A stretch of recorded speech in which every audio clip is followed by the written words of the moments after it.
Silchar news 24 আপনাদেরকে স্বাগতম জানাই। আজ হলো 17 জানুয়ারি শুক্রবার। আজকের কয়েকটি বিশেষ গুরুত্বপূর্ণ খবর নিয়ে আসলাম। আজকের প্রথম খবরটি হলো রাজ্যের মহিলা সকলদের জন্য এসেছে একটি ভালো খবর। রাজ্যের যে সকল মহিলারা মুখ্যমন্ত্রী উদ্যমিতা প্রকল্পের অধীনে রয়েছে এই সকল মহিলাদেরকে রাজ্য সরকার থেকে 10,000 করে টাকা দেওয়ার কথা ছিল। তার জন্য গতকাল মুখ্যমন্ত্রী ডক্টর হিমন্ত বিশ্ব শর্মা জানিয়েছে ক্যাবিনেট বৈঠকে মহিলা উদ্যমিতা প্রকল্পের জন্য রাজ্য সরকার থেকে 2,000 কোটি টাকার অনুমোদন দেওয়া হয়েছে। আর রাজ্যের 27 লাখ মহিলাদেরকে 10,000 করে টাকা দেওয়া হবে। আগামী এপ্রিল মাসেতে মহিলারা ব্যাংক অ্যাকাউন্টেতে 10,000 করে টাকা লাভ করিবেন। 3টি পর্যায়ে মহিলাদেরকে এই টাকা প্রদান করা হবে বলে ঘোষণা মুখ্যমন্ত্রী ডক্টর হিমন্ত বিশ্ব শর্মা। এদিকে 15 মাস পর গাজায় যুদ্ধবিরতি, হামাস ও ইসরায়েলের মধ্যে সবুজ সংকেত দেওয়া হয়েছে। 15 মাস পর গাজায় যুদ্ধবিরতি ঘোষণা করা হয়েছে। সংবাদ মাধ্যমের তথ্য অনুযায়ী জানা গেছে 15 মাসের এই যুদ্ধে প্রায় 46,000 মানুষ প্রাণ হারিয়েছেন। এবার সংবাদ মাধ্যমের খবর অনুযায়ী জানা গেছে অবশেষে গাজায় যুদ্ধবিরতি ঘোষণা করা হয়েছে। এদিকে আগামী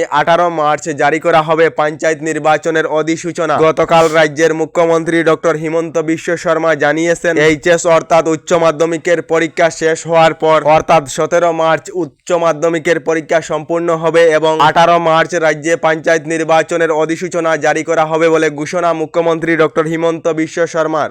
এদিকে এক অদ্ভুত এবং অবাক করা ঘটনা যা শুনে আপনারা অবাক হয়ে যাবেন। 2টি মুখ, 2টি নাক, 4টি চোখ, 4টি পা যুক্ত গোশাবকের জন্ম হলো কদমতলায়। 2টি মাথা যুক্ত বাছুরের জন্ম দিল গাবি। এই অদ্ভুত বাছুর দেখতে ভিড় জমাচ্ছেন গ্রামের মানুষ। এই আশ্চর্যজনক ঘটনা সংঘটিত হয়েছে ত্রিপুরা রাজ্যের কদমতলায়। এদিকে রাজমিস্ত্রি, কাঠমিস্ত্রি, রং মিস্ত্রি, যুগালীদের জন্য এসেছে একটি ভালো খবর। নির্মাণ ক্ষেত্রের সঙ্গে জড়িত থাকা শ্রমিকদেরকে সরকার প্রদান করবে টাকা। প্রদান করার জন্য রাজ্য সরকার থেকে আরম্ভ করা হয়েছে নির্মাণ সখী পোর্টাল। শ্রমিকরা এতে আবেদন করিতে পারেন, তবে শ্রম কার্ড থাকিলে আবেদন করিতে পারিবেন। শ্রমিকরা abocwww.assam.gov.in পোর্টালের মাধ্যমে আবেদন করিতে পারিবেন। আপনাদের শ্রম কার্ড আছে না নেই কমেন্টে নিশ্চয় জানাবেন। এদিকে আশা কর্মী এবং অঙ্গনওয়াড়ি কর্মী সকলদের জন্য রাজ্যের মুখ্যমন্ত্রী ডক্টর হিমন্ত বিশ্ব শর্মার বৃহৎ ঘোষণা। মুখ্যমন্ত্রী ডক্টর হিমন্ত বিশ্ব শর্মা জানিয়েছে অঙ্গনওয়াড়ি, আশা কর্মী, মহিলা সকলদের জন্য রাজ্য সরকার থেকে একটি ক্যাবিনেট কমিটি গঠন করা হবে। এই কমিটির মাধ্যমে অঙ্গনওয়াড়ি এবং আশা কর্মী মহিলাদের অভিযোগ এবং প্রতিবাদের খবর নেওয়া হবে। তারপর হয়তো রাজ্যের অঙ্গনওয়াড়ি এবং আশা কর্মীদের বেতন বৃদ্ধি করা হবে।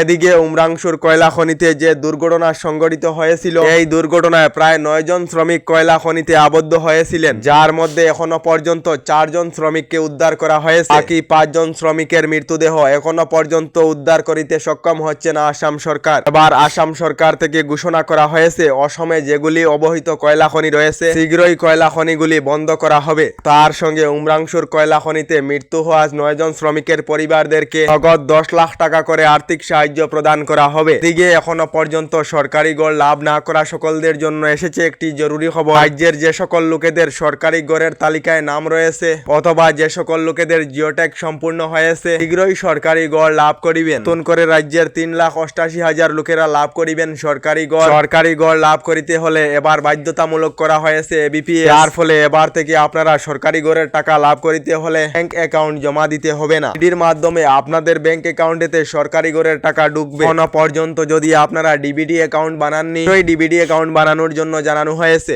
এদিকে বলিউডের জনপ্রিয় অভিনেতা সাইফ আলী খান, আপনারা হয়তো সবাই চিনেন। অভিনেতা সাইফ আলী খানের গড়েতে এক দুর্বৃত্ত ঢুকেছিল। অভিনেতা সাইফ আলী খানকে দুর্বৃত্ত ছুরি দিয়ে আঘাত করে পালিয়েছে। এত হাই সিকিউরিটি থাকা সত্ত্বেও কিভাবে এই ঘটনাটি সংঘটিত হলো? সিসিটিভি ফুটেজে দৃশ্যকারীর মুখের ছবি ভালো করে দেখা গিয়েছে বলে খবর এসেছে। আমাদের ডেইলি খবরগুলি ভালো লাগলে আমাদের ভিডিওতে লাইক দিয়ে চ্যানেলটিকে সাবস্ক্রাইব করে নেবেন।